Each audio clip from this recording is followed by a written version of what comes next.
Spirit boats wound through the streets of Nagasaki on August 15th to honor the spirits of ancestors.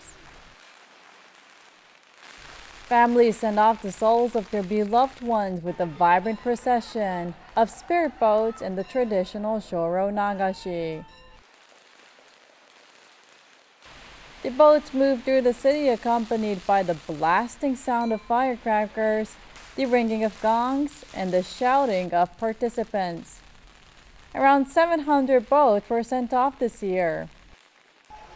A fire broke out in a 10-story building later on the same day. Police said that an air conditioning unit on the balcony of a 7th-floor room had caught fire, possibly from the fireworks during the event. No injuries have been reported.